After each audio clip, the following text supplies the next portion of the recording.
Hey, little gay boys and girls and fag hags and straight boys who sneak and watch my videos and love me too, yes.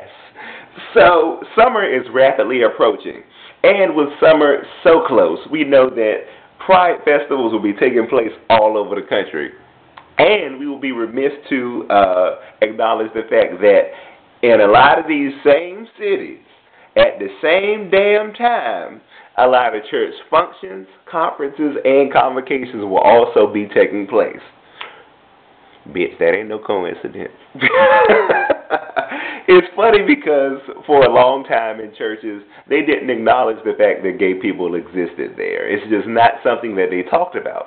And now as we are progressing to a place where gay people are starting to have rights in the country and be, don't have to be in closets and that type of thing, they're now acknowledged. We're now acknowledged in churches, but it's almost like poodles or something, like accessories or, people who are asexual. Oh, we know he's gay, but he's not having sex. And bitch, please.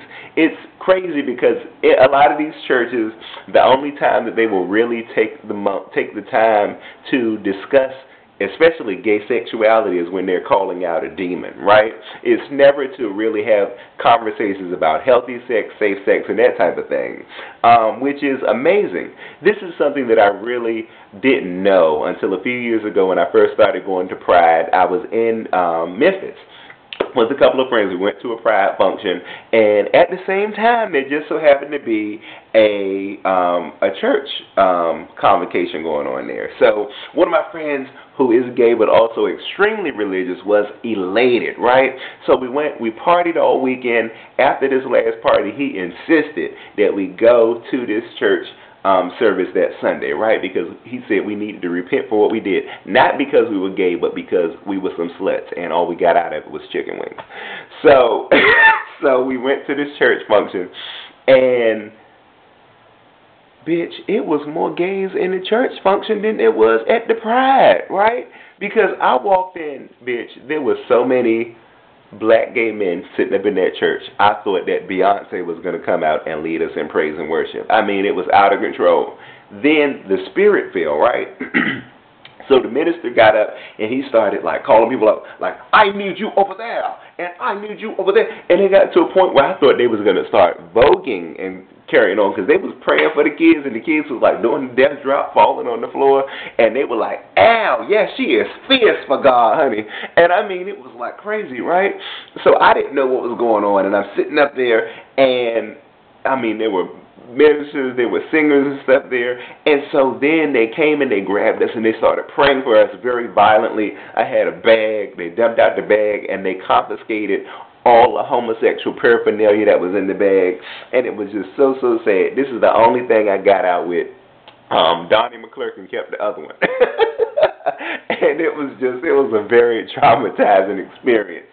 So it's amazing because a lot of people really don't understand, not only how visible gay people are in churches, but also how sexual they are. And they exist, and they come out during Pride.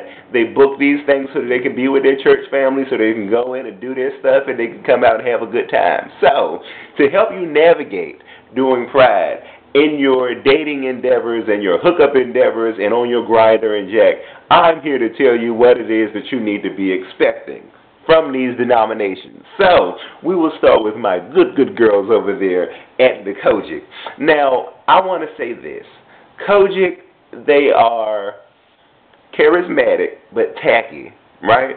And they like to run through the church. They like to flip across pews, swing around on the chandelier, lay out on the floor and scream out violently. And quite frankly, anybody that dramatic is a power bottom, okay? And they go after service. They go downstairs and they get the fried chicken and mashed potato. And they get the fried chicken and mashed potato, cornbread, macaroni and cheese, and collard green dinner. While they eating that, they on Grindr and Jack, right? And after that service, they're going to be waiting on you at the door with a dirty booty. And them bitches do not fleet, okay? So it's almost like every date that they go on, it's a date of faith. And that's messy. That's tacky. And I just want to know, how can you believe in God and keep a dirty booty? That's just inappropriate. And that, be a good bottom and wash your booty. Shake it, bubble, bubble, whoop, use a fleet. I mean, it's just crazy. Now, if you want a cleaner bottom, you want to get a Pentecostal apostolic. They are clean bottoms, and also they have the guys there who, the Pentecostal, they're clean bottoms, really good. They're not quite power bottoms, but they're clean. Now, the ministers of music at the Pentecostal apostolic churches, they won't fuck you because they believe it's wrong. But you can watch them play the organ or the keyboard and speak in tongues, and they like to play with nipples and eat ass, right? So good that you want a peanut butter and jelly sandwich and to just lay down in your bed and watch Scandal reruns. It is amazing. Now, if you go over to the Baptist church, that's where you'll find a mixture of versatile tops, right?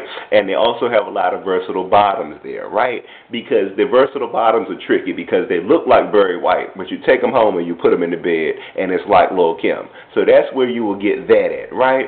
And last but not least are the AME church boys. Oh, and that's where you'll find you a good top at. But they're but they're nice and they're respectable, and a lot of them, it's just you'll get a mix. You can find a mixture of them in there. Like you get all kinds. You get the type who show up and they don't got no teeth, but they want to talk shit, right? You just be like, just go drink your milkshake, get the fuck out of my face. And then you will also find the trade up in there that will come give it to you real good. Like you see them, they look real good in their suit, and then they show up at your house, and you be like, what the fuck? And they will come give it to you real good. But you'll wake up and your ceiling fan and your car is gonna be gone. I just want you to know. These are true stories. I just want you. So this is what you need to look for while you're out at Pride on your jacks and grinders, interacting with these church girls. And I just wanted to tell y'all that. I don't know why. I just felt like y'all needed to know. So please be safe during Pride. Use a condom. Use a fleet. COGIC bitches.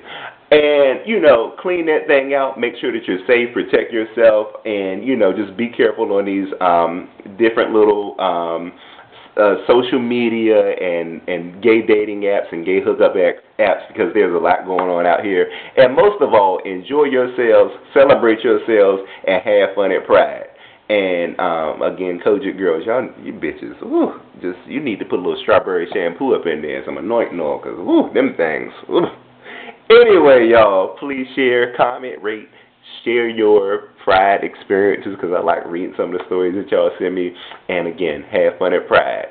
Love y'all.